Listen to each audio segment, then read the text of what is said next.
Good morning, Breakfast with Bacon fans. I have with me today Liz Yore. You may be familiar with her face if you've watched George Bannon's War Room, if you have seen her on John Henry Weston LifeSite News's Faith and Reason. I think you guys have done 25 of them so far, Liz, and I think I've watched every one of them.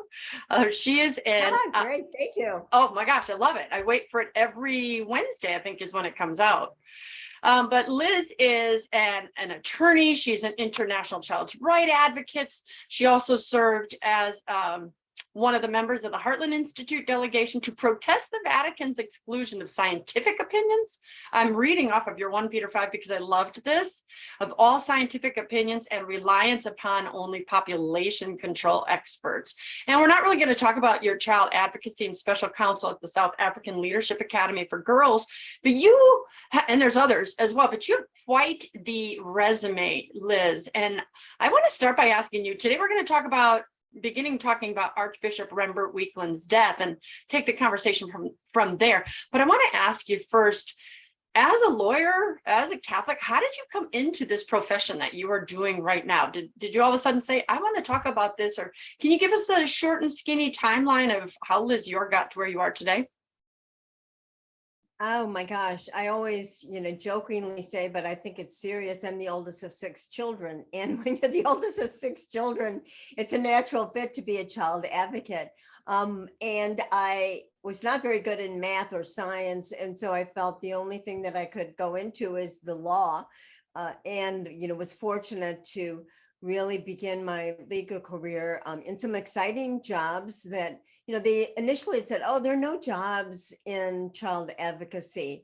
And I was able to travel around the world advocating for kids, working at the Illinois Department of Children and Family Services, which is one of the largest child advocacy, child welfare agencies in the country. And then I traveled to Virginia and headed up as general counsel, the National Center for Missing and Exploited Children. So I've done a wide range of both child welfare, missing and exploited children, human trafficking, as well as, and I think we're going to be talking a little bit about that today, the clergy abuse cases, which are particularly difficult for practicing Catholics, especially, in my role as a child advocate to investigate clergy abuse was very chilling and a very difficult endeavor, but nevertheless something that had to be done. And so I've been blessed to really do what I love, feel passionate about what I'm doing. And right now I'm doing a lot of work in the area of just exposing the New World Order, the role of the Vatican, and to kind of raise the alarm about what's going on with the global reset. And those things, I think, like possibly yourself, me, and others thought maybe 3, 4, 5 years ago that was just truly fake or conspiracy theorists or just the stuff of television. But anyone who's been really keeping their eyes open, Liz, I think sees there really is a one world order striving of these people. When it was either Time or Life magazine had on the cover of it last year, the Great Reset. This is not in the place of conspiracy. This is in the place of truth and reason. This stuff is happening right before our eyes. It is. And when I went to the Vatican in 2013, I was attending the Human Trafficking Conference shortly after Francis became Pope. So it was November of 2013. He became Pope in March of 2013. And when I attended the Vatican, I was, frankly, quite excited to see that the pontiff was talking about an issue that I felt very strongly about. And so I attended this conference. And Christine, I have to tell you, I felt like I was having an out-of-body experience. Halfway through the conference, a friend from the States turned to me, and this conference was at the Pontifical Academy of Social Sciences. It was right in the heart of the Vatican. Right. The Vatican Gardens were right next door. The Pope was there, many cardinals were there. And halfway through this conference and there were only 80 international child advocates, human trafficking experts at the event. Many, I might add, were from the radicals of the Obama administration, radicals from the NGO at the UN. And so I was really shaken because I felt like this was not home. This was not the Vatican that I anticipated. And a friend turned to me halfway through and said, Liz, are we the only pro-lifers here? Well, that's a shocking statement, an observation to say when you're in the middle of the Vatican at a Vatican conference, but it truly captured, I believe, what I saw as this radical leftward drift in the pontificate of Jorge Bergoglio. And I was not expecting this, and it happened quite quickly. I mean, he was just Pope, 6 months, less than 6 months. But I had to, and to your point about the New World Order, as a result of that experience, and I met the Pope. I was in his presence for about 20 minutes. This wasn't a Congo line, where you see everybody out in St. Peter's Square. I observed him. I shook his hand. I watched him with the rest of the attendees, and my soul was very unsettled. And on my way back on the plane back to Chicago, Christine, I just at that moment said, I have got to figure out, is it me or is it what's going on in the Vatican that I need to pay attention? Was I misreading the situation? I felt at the human trafficking conference, there was no mention about the evil of human trafficking, nor was there any mention about the causes of human trafficking. Instead, I heard about climate change. They talked about global minimum wage. And I was, based on my experience with human trafficking, that was, couldn't be further from the truth. And so it was clear to me that there was another agenda afoot. And as a result of that really stirring experience at the Vatican in 2013, I committed to really start watching, investigating, digging deep about what was going on in the Vatican. And to my horror, I saw the international globalists, the population control people, such as Jeff Sachs, such as Paul Ehrlich. Those of you may remember the population bomb. Paul Ehrlich, to my horror, was invited to speak as an expert at the Vatican.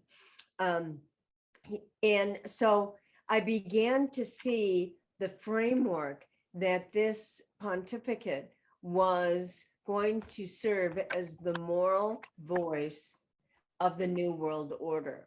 And sure enough, throughout the last 9 years, I've tried to sound the alarm and to point out that those things that Francis was promoting, like the UN Sustainable Development Goals, which is nothing but the Great Reset, the depopulation agenda of the globalists, the promotion of abortion and contraception, which is what the UN is doing in its UN and it's Sustainable Development Goals. And I was going to ask you, you can continue, but I was going to ask you, it seems like you're answering what I was going to ask you, is when were you red-pilled? I didn't get red-pilled until 2018. So from what I'm hearing you say, Liz, I was red-pilled because of people like you actually seeing more quickly that which was going on and articulating it to those of us saying, hey, let's not just be so quick and easy to buy into what we're seeing. Am I correct on this? Well, Christine, I don't take credit for that. What happened was I saw firsthand. I was blessed to get there early and saw firsthand. I would not have been red-pilled as quickly as I was had I not had that experience. I needed to see for myself, and God willing showed me that. And as a result, I just felt compelled that I needed to sound the alarm. I too would not have been red-pilled as quickly had I not been there. And then I went back 2 years later with the Heartland Institute, which were these geniuses. These are scientists who put men on the moon, scientists from MIT, who were very, very disturbed by the Vatican's agenda, climate change agenda. And we're also sounding the alarm that there was only one side of the debate being heard on the agenda. And, faith and reason tells us that there are always two sides, right? Right. And in the debate, it is absolutely critical in order to come to the truth. But they were not allowed to speak. And these are I joke, Christine, it was about, I think, 7 scientists that were put together, 7 geniuses and me went to the Vatican. I was sounding the pro-life alarm. They were sounding the alarm that the Vatican was pushing this New World Order population control agenda. I mean, they would say things to me like this. They couldn't believe the speakers that the Vatican was featuring and promoting. They were shocked. And, many of these names initially, until I researched myself, had no meaning to me. But these scientists were really trying to alert the Catholic world that what Francis was doing was stepping in as the moral voice of the climate change movement. And, interestingly, DiCaprio, Al Gore, none of them, Greta Thunberg, none of them were ever going to be able to be the, moral voice of the climate change movement. Right? This was a movement in search of somebody who needed to give it moral authority. And he did it. So as a result, I've been really on this mission. It chose me. I did not choose this. Right. But I definitely had to sound the alarm to fellow Catholics. It was kind of lonely in the beginning because, as you will recall, Francis was the darling of the media, and that's always a giveaway. We should have known early on when the media was just the Pope of Mercy, and he was on the cover of Newsweek and Time, and the first one to talk about how we should welcome gay people. That was the first thing I remembered. Within months, they're like, "Look what he says." And I was like, who am I to judge? Right. Who am I to judge? Well, he hadn't said that in 6 months, but it took about a year or two for that to come, maybe 5. But yeah, I agree with you. He was the media darling, and you're right. Anytime we are on the same path or parallel or enjoy the culture, we need to keep our eyes open, because the culture and the church are never in the same. The Lord is saying, we need to take the church and go into the culture and pull them to the church, not become part of the culture. And that I'm glad you were able to see. Well, it was the Holy Spirit, I'm convinced. And we know that the church has always been countercultural. Yeah. And it's important because the church has always been that obstacle to modernism, that obstacle to communism.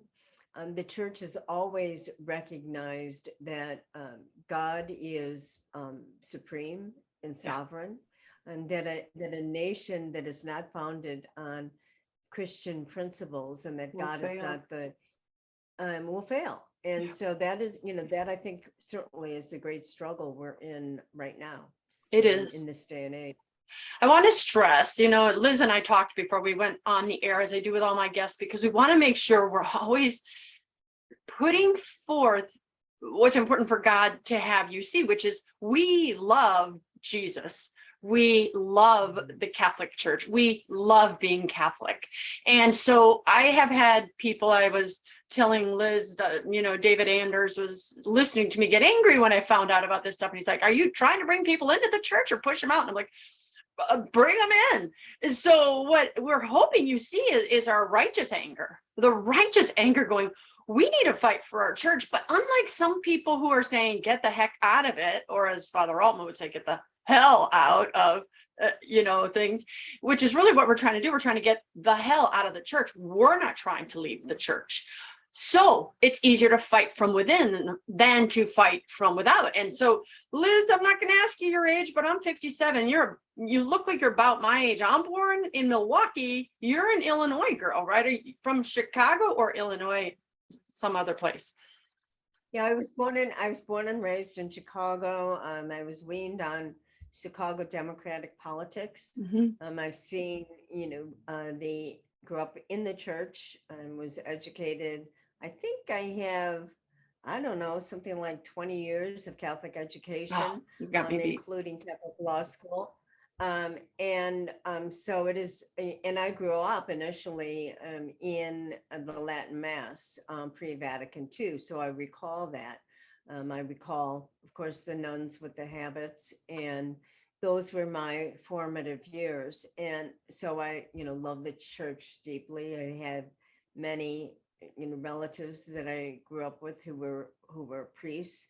And spent a great deal of time with them, and as well as nuns. Right. So I love the church, despite its human frailties.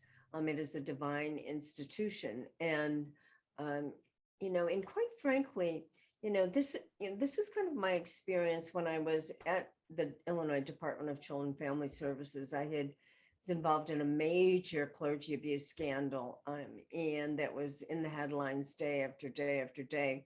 And as a result of investigating this young Catholic priest in the Archdiocese of Chicago, who had ended up victimizing many children, I interviewed countless, almost 100 young, and they're all men, who had been clergy abuse victims.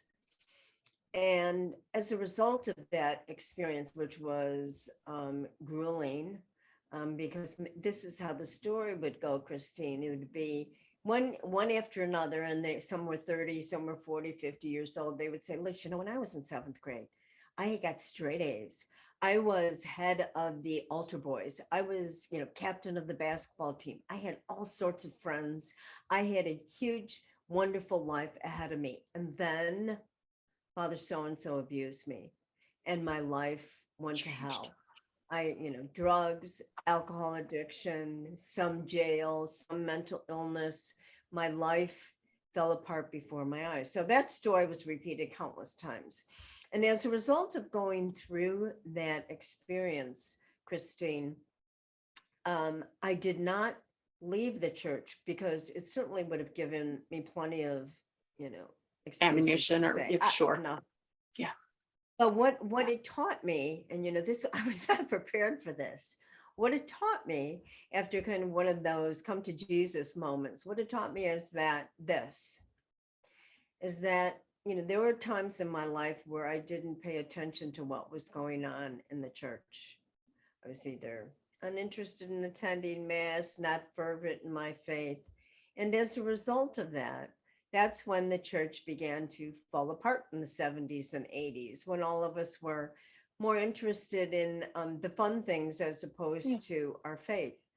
And so as a result of that grueling experience talking to clergy abuse victims, I learned that as Catholics, the most important thing next to our family is to protect and pay attention and speak truth to the church. And because we're members of the Catholic Church, as we are members of our family.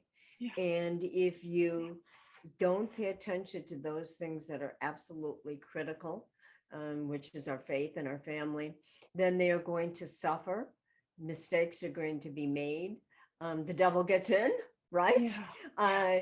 If the devil wants to take over the church, because the church has been that bulwark for a wonderful, thriving, Western civilization, the culture that, began in the Middle Ages with the magnificent cathedrals and Gothic cathedrals and the monasteries and the churches, and the thriving Catholic Church in America. Yeah. In the 40s, 50s, and 60s.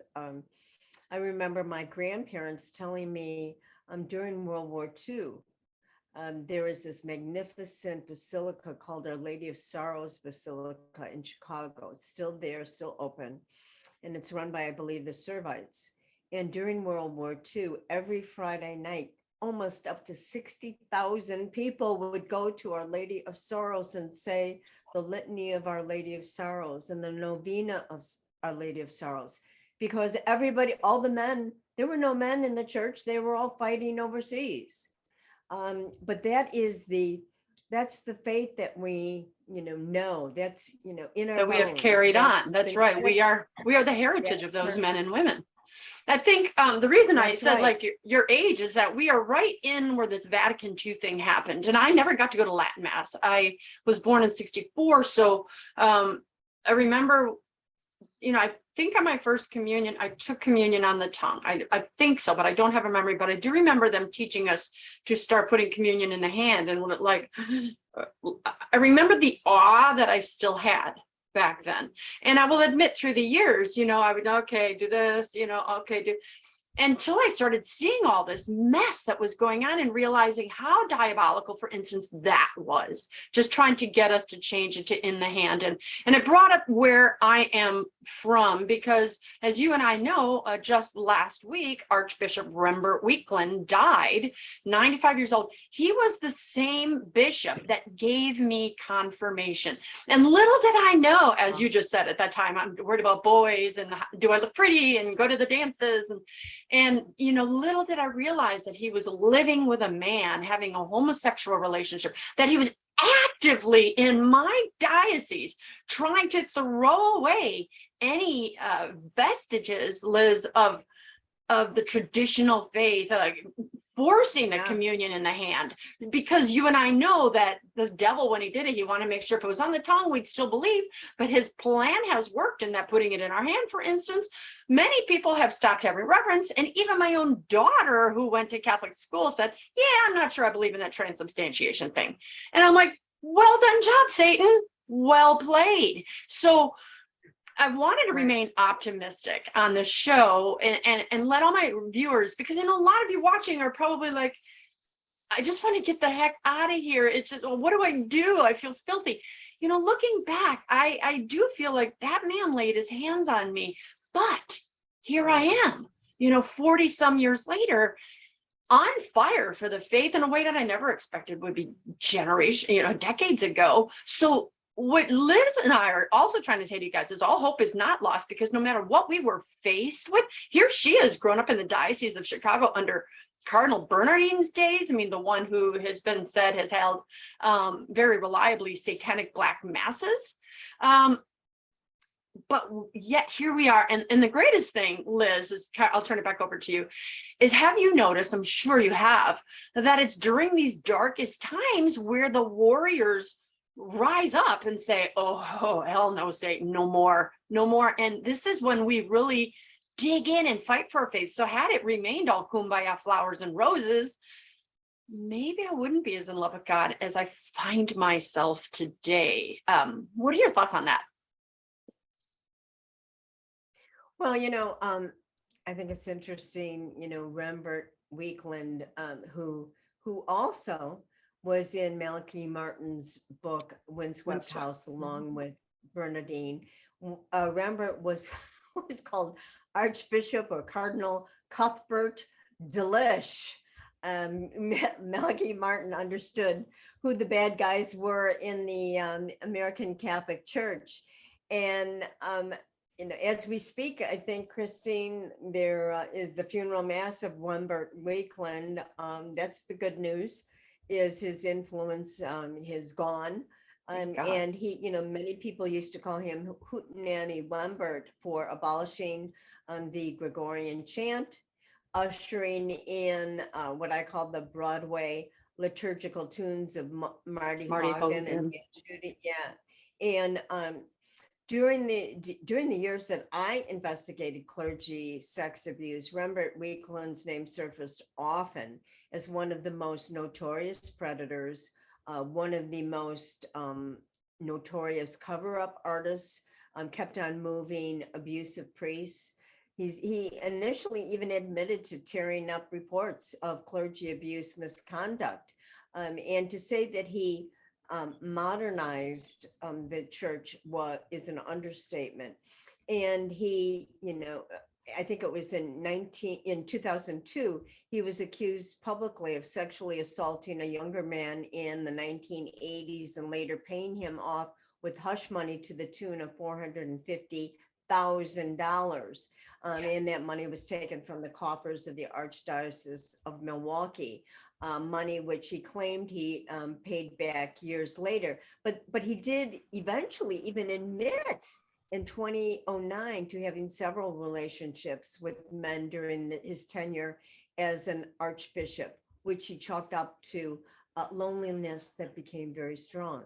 I mean, the scandal that man brought to and let's be frank, the great Archdiocese of Milwaukee has some tremendous priests. Yes, But it does. Weakland and many of Weakland's acolytes are still there, by the way.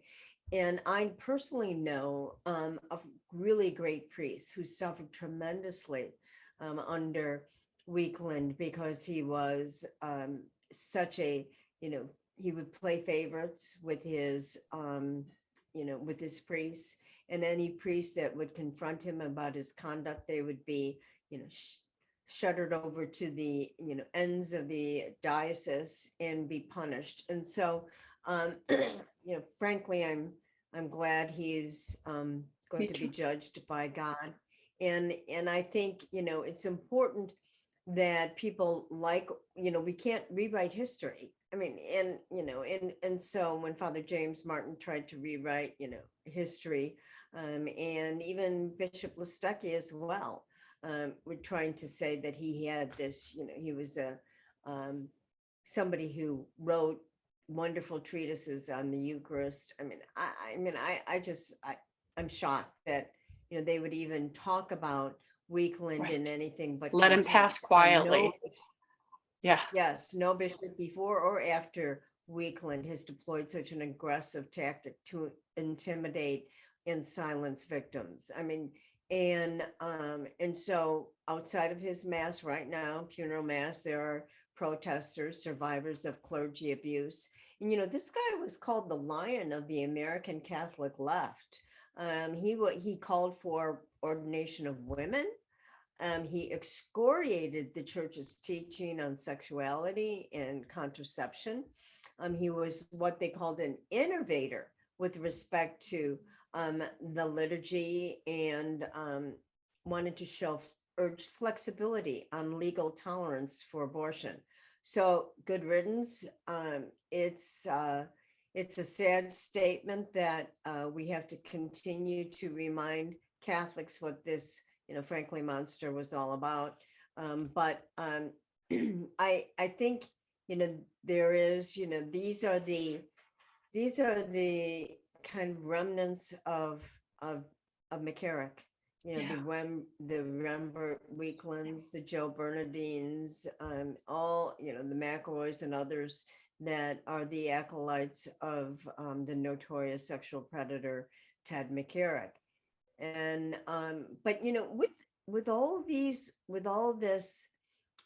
scandal, it's important for people to understand that ultimately this is a divine institution.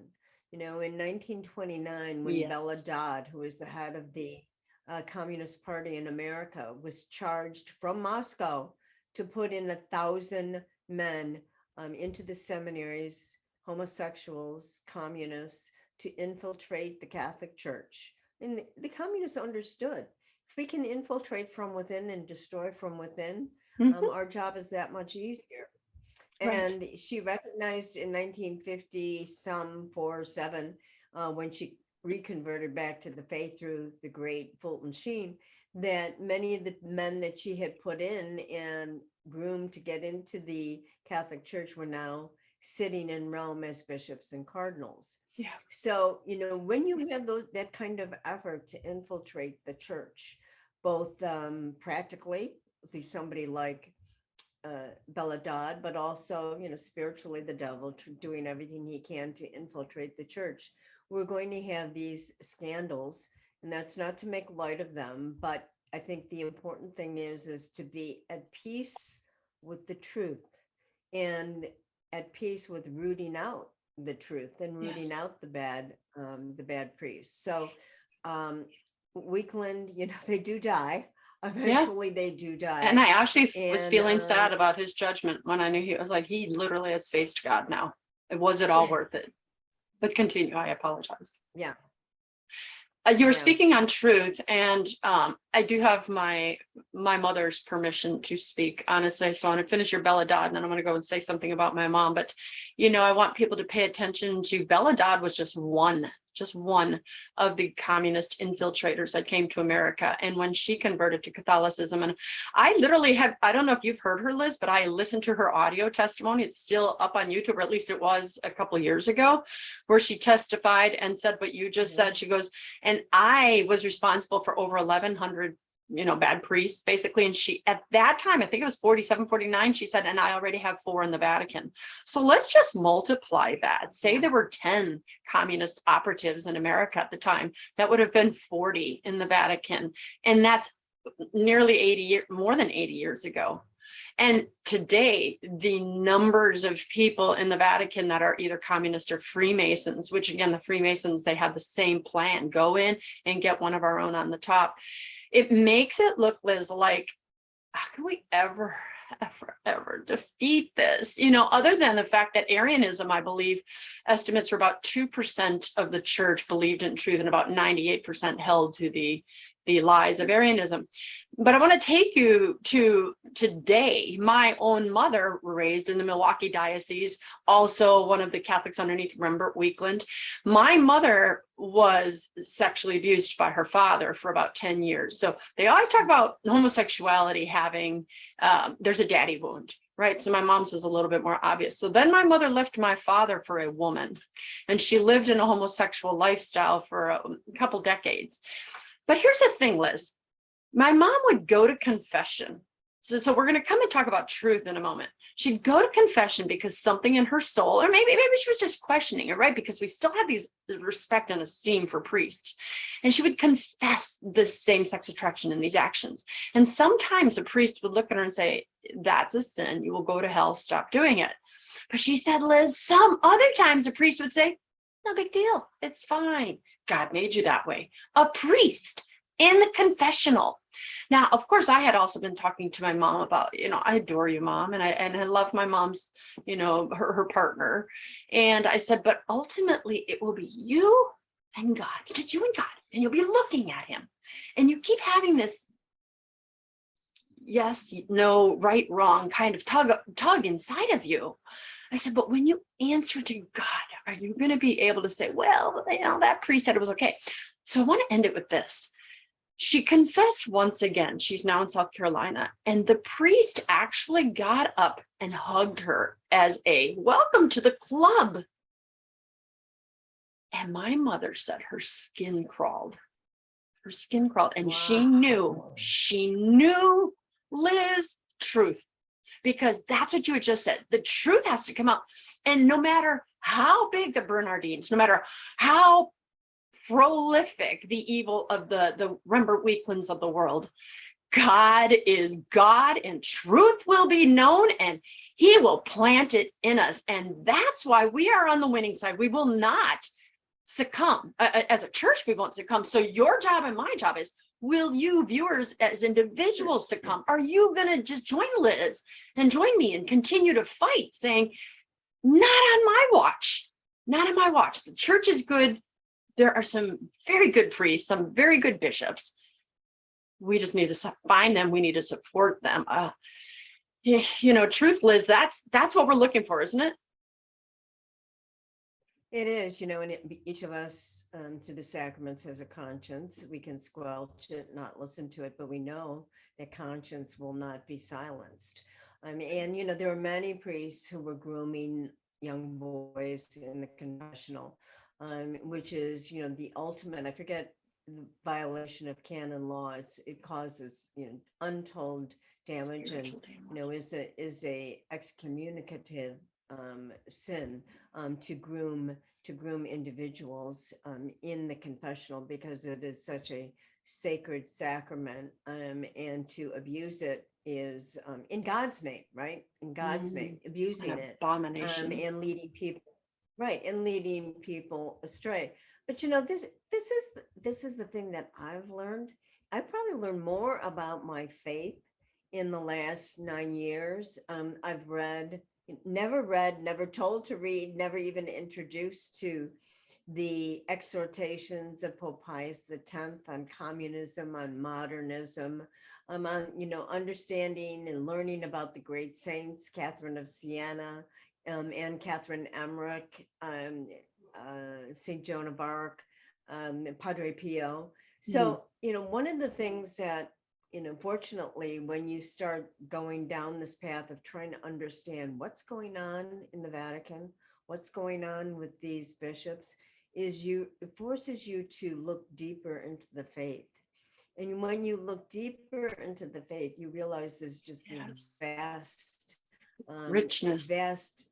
richness of teaching, of the saints and their lives, that are just an inspiration, as a result of looking at Pope Francis and his abominable secret pact with the CCP. I learned about the rich history of the Maryknoll Catholic priests, the missionaries who went to China, and in the great Catholic Church before Mao took over, and the suffering of the saints and the martyrs there, and of the priests, and how many had disappeared. In fact, to this day, there are great bishops and priests that have been arrested and disappeared, and no one knows where they are. The church, even if it goes underground, even if it appears to have been suppressed, the faith of the martyrs, the faith of the people, each of us has to keep the church alive, even if it means that our mass is suppressed, or our churches were closed. I hope, perish the thought, right? That's what we had for how many months? And so it's our job to keep the faith alive by educating our families, our children, and by practicing and by learning more and more. I mean, there's just no end to the information and richness of the Catholic faith. And so that's been for me a real blessing, is that in kind of looking at what I would call dastardly things that Francis has done, he has only just strengthened my faith and my understanding about the men who went before him, the people who are suffering in jail right now in China because of decisions that he made, the absolute disintegration of the visible church, Catholic Church in Hong Kong, and in mainland China because of the decisions that he has made. But we know that the faith will survive. It survived lots of bad popes, lots of bad bishops, as we've been talking about, and it will continue to thrive, perhaps not in the way that we imagine or know. I often thought, Christine, was it in 2017 or 2019 when Notre Dame, we turned on the television and the beautiful cathedral, the Gothic Cathedral of Notre Dame was up in smoke. And I felt, and I couldn't put my finger quite on it, but that this was kind of a turning point in the, Western civilization and the culture built by the Catholic Church, the great culture built by the Catholic Church, the education, the literature, the church, the architecture, the learned men and women, and with the burning of Notre Dame, this was a moment in time where I think that there was going to be a great conflagration going on in the church.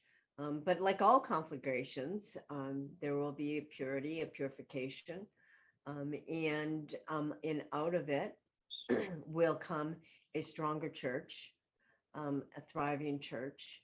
But we have to go through the fires of hell, I think, and that's I think what we're beginning to experience right now, certainly with COVID, and going forward with what I anticipate are going to be some shocking changes. We've already seen the systematic suppression of the Latin Mass around the United States and around the world.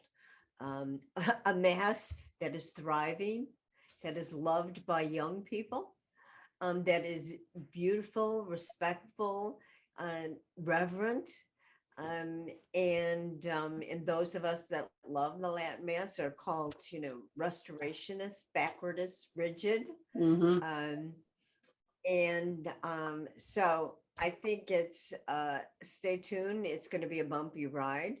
But the one thing that, there's a great story about Cardinal Ignatius Kung, who was the Bishop of Shanghai, China in 1949, when Mao Zedong took over China. And as a result, Mao Zedong immediately had the sight of the Catholic Church. And he was going to destroy the Catholic Church. And he set about deporting all the Maryknoll missionaries, arresting all the priests and leaders of the Catholic Church. Shanghai was thriving in the Catholic Church. They had sodality, they had Legion of Mary, they had pilgrimages. The young people were just thriving in the Catholic faith. And their beloved Archbishop Kung was arrested in 1957, a show trial put on by the Communist Party, and he literally disappeared for 30 years. They didn't even know if he was still alive. And over the decades, he eventually was, was tortured, was held in isolation for decades. And when he came out, they asked him, and he had been made cardinal by John Paul II. Cardinal Kung, did they allow you to say Mass in your cell? He said, no. Did they allow you your breviary? No. Were you able to have any prayer books? No. And they said, were you tortured? And Cardinal Kung said, only the man up there needs to know what happened to me. Nobody else needs to know. And then they said, so how did you survive those 30 years without your breviary, without Mass, and he, with a smile and a twinkle in his eye, said, I prayed the rosary, the decades of the rosary on my 10 fingers. And Our Lady took care of me and watched over me and protected me. So that story of a white martyr for the faith, of a man who kept the faith, who came out of prison after all those years, still attesting to that Our Lady, who was such an integral part of the Catholic Church in Shanghai. And now, of course, they're going after Cardinal Zen. Now they're going after Cardinal Zen.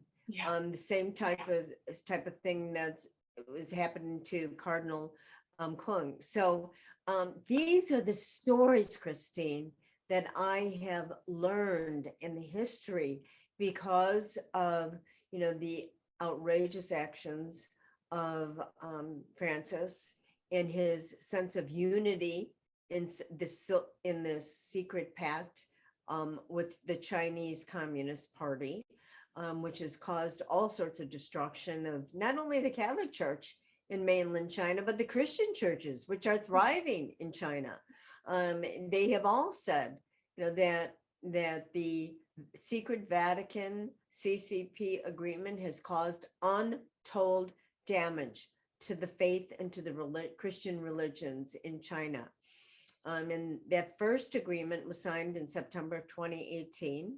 It was renewed 2 years later in 2020, despite international protestation about the agreement. And it is up again for renewal. So, and $2 billion goes to the Vatican with each renewal, yeah, correct? Yeah. $2 billion a year. Just put that out money, there. Money talks. Yeah. Yes. Yeah. And so, in any event, keep in mind Cardinal Zen and his faithful, fearless protestation to the communists. Cardinal Kung, There's Cardinal a Pell great in foundation. Australia, though he hadn't faced any torture, facing, again, like you said, the white martyrdom, just stripping him of his reputation Yes. and trying to throw him in jail and stuff. It's so funny when you went there, because my head, the Holy Spirit kept hitting me and hitting me. And I have to ask you this because I'm like, oh, this is going to be a wacky question coming out of the blue. But what I was going to ask you is, what are your thoughts of martyrdom and martyrdom in America? Because most people are like, oh, yeah, those martyrs over there at that country, over in that continent. And we think about maybe Africa, maybe in the Middle East. But in America, I believe martyrdom is on its way, red martyrdom, where we are really going to be tested for our faith. Do you pick me or do you pick the world? What are your thoughts on that topic? Because it's not just back then and over there. My thoughts are here and now. What are your thoughts?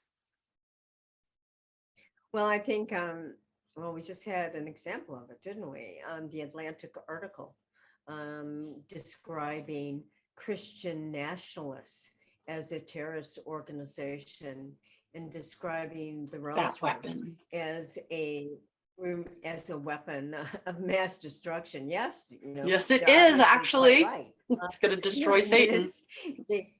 Our enemy knows us better than we know ourselves. But I think when they call parents who are fighting for their children at the school Domestic boards terrorists. domestic terrorists.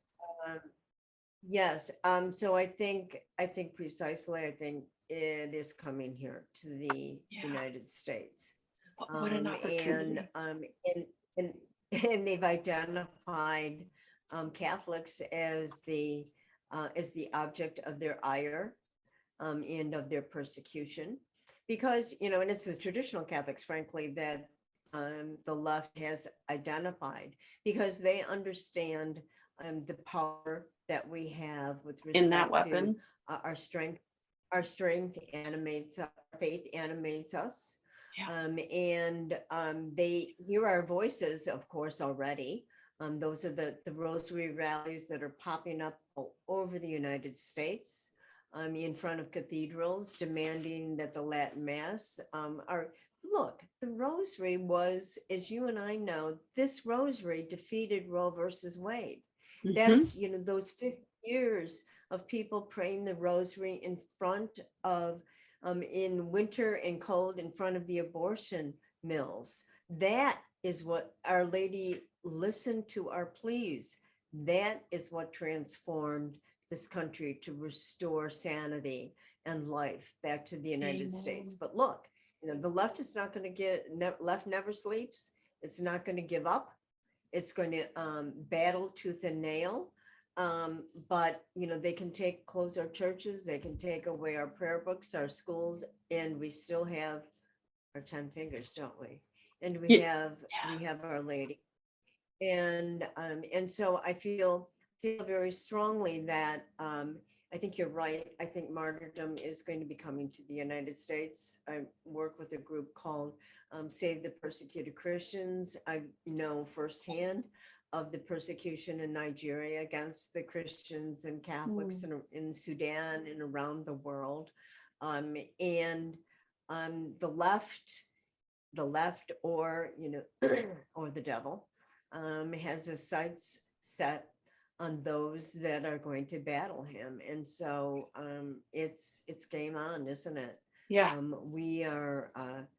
We and our brothers and sisters in the Christian faith are going to link arms like we did against abortion, to restore this culture, and to restore the family, to protect the family, to protect the innocence of children, in this vile LGBT trans agenda, that is all goes back to population control, and to pit parent against child, and to undermine the faith. I mean, that's after all what communism is all about, is to undermine the family.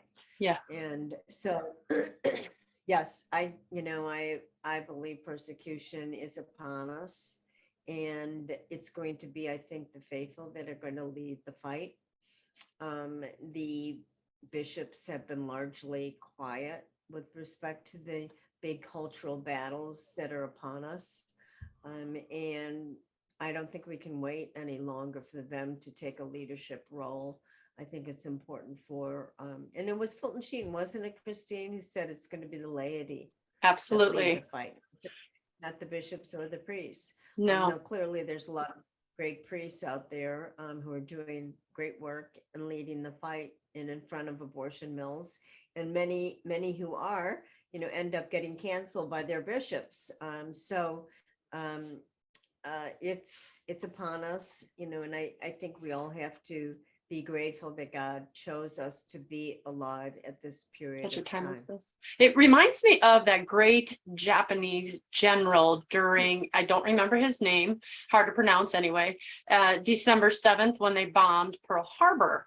And he later, there's forgiveness and worked together with the Americans. And he at that time said, after they bombed us, I'm afraid we may have awakened a sleeping giant. So what they meant for evil actually woke up the people. And I think everything you've been talking about today, Liz, what's happening in the church, what Pope Francis is doing, the Freemasons, the communists, this divisiveness, the evil, the Rembert Weaklands of the world, what they meant for evil, God is going to use for good, because people like you and I are bringing our weapons. I'm sitting here going, where's my weapon? It's around here, going every day. Use these 10 fingers, use these 10 toes, because all of a sudden the scales are falling from our eyes and we're going, we see what we didn't see before. And we are more and more becoming willing to lay down our lives. What an honor it would be to be martyred. Although it's like, just don't make it too painful, just chop my head off quickly and, let me do it. But what an honor to be able to die for Christ and say, I did everything I could. And as a matter of fact, one more thing I wanted to mention, because we're coming close to the end of the show, is all this stuff that you're talking about. I'm organizing with Reagan Long a conference in October here in Virginia Beach. It's called Disrupting the Culture with Truth. And so we are bringing in everyone, Father James Altman, Abby Johnson, Jesse Romero, Leah Darrow, Zachary King, of course, Reagan, and all these people have been canceled by this culture. Zachary King is a former satanic high wizard, and he's been on my show before, and he talked about there are really only about 2 of them in the world at any given point. So he was that high up. He took part in over 147 ritual abortions. He then had a miraculous conversion. He was working at that point in a jewelry store, and he was raised a Baptist boy, right? So he had a woman hand him what he thought was a cheap piece of plastic, and it was the miraculous metal. As soon as it hit his hand, the world disappeared. The Blessed Virgin was in front of him, and she said, when you were doing that, that was of the devil. When you did those abortions, that was of the devil. When you did that, he ran into a Catholic church the next day. That was in January, and he had been going to daily mass every day after that, became Catholic in May. And one of the things that he said, which is the whole reason I brought him up, is to build on something you said, is that if they are not attacking your church, the Baptist, the Lutheran, the Pentecostal, whatever, he said, you need to run out of those churches. Let me tell you, as a Satanist, we attack the Catholic Church with a vengeance. And he said, the Catholic Church is true. We have the Eucharist. And like the conversation you just, led into, it is the laity. It is time for the laity to say, enough is enough. We still support our good priests. We still believe in Mother Church, but we are no longer going to tolerate these things that have been happening under the guise of, love and kumbaya, and this whole love is love thing. Yes, love is love, and love is Jesus. So that's what love is. We've got to do what Jesus would do, not just some feeling-based, loving society that we're in. We're in a truth-based society, and you, Liz, are right here in the front lines fighting for that truth. And I'm so, so grateful that you are fighting for the truth. Thank you, Christine. One of the very close friends of George Washington, our founding father, was the first Archbishop of America, John Carroll. And they often talked about the importance of a God-centered country, that they needed to pray to God every day during all the battles. And John Carroll wrote this prayer in 1792 that I think is especially poignant today. And I'm going to read it as kind of our final message.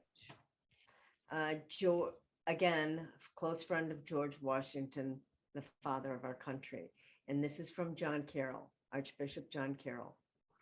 Mary Immaculate Virgin, our mother, patroness of our land, we praise you, honor you, and give ourselves to you. Protect us from every harm. Pray for us, that acting always according to your will and the will of your divine Son, we may live and die pleasing to God. Amen. Amen. So that's my message to our audience, that when this country was founded, they turned over the protection of this country to God and his mother, and it has been protected ever since. We need both of their assistance and intervention more now than ever, clearly, as we've been talking today. So absolutely. Well, then let me ask you this question that I always end my show with. Name one thing you'd have our listeners do differently as a result of something we talked about today. Give them an action. Oh, yes. I would urge everybody on this call to, if you're not in a prayer group, if you're not in a Bible study group, start forming these small centicles of prayer. Yes. Among people that you trust intimately, and that you can share not only faith-based issues, but also the politics of what's going on. People that are, part of your resistance group, people that you would live and die for. Yeah. I would urge you now to begin to start with one or two friends, and it will grow from there. The Holy Spirit will take it and run with it.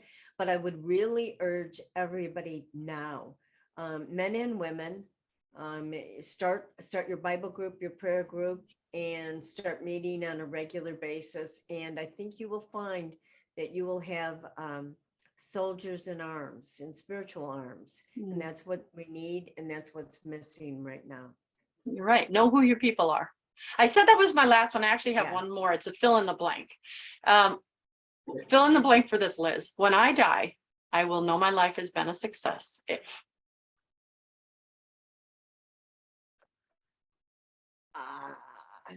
I will know my life is a success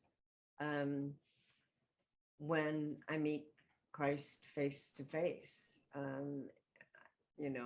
don't presume to have lived the perfect life. I just want to do his will, and I will suspend judgment until that point when I'm judged at the end of my life. Yeah. And I feel very strongly that I just got to keep working and keep moving forward and do the best I can, and stay work up your salvation with fear and trembling. Yes, amen. Exactly. Liz, I am so grateful I finally got you on. I've been asking Liz to be on my show for several months, but she's bebopping around the world, sending God's message everywhere she can. So I would love to have you on again sometime. So when, I hope you'd love to come back on. Let's get this message for Jesus out there. Thank you. I would. Excellent. I thank you. Thank you so much. For all of you watching, you can watch a show again on breakfastwithbacon.com. That's my website, Breakfast with Bacon. You're probably watching it on YouTube. It's also found on Rumble. And I hate having to say this, but you can no longer go to our, you can no longer count on finding us just on YouTube because we are getting silenced. So subscribe to those shows like mine that you wish to follow, because one day we are not going to come to you. You're going to have to look for us. Go to my website, breakfastwithbacon.com. You'll also find more about my conference in October, the Truth Speakers Conference, Disrupting the Culture with Truth.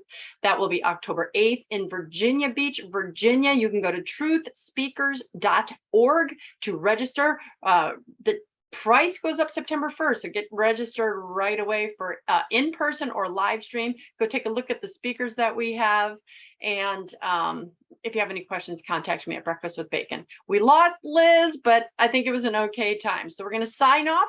I am Dr. Christine Bacon. You have been watching Breakfast with Bacon, and I'd like to remind you always to live your life sunny side up.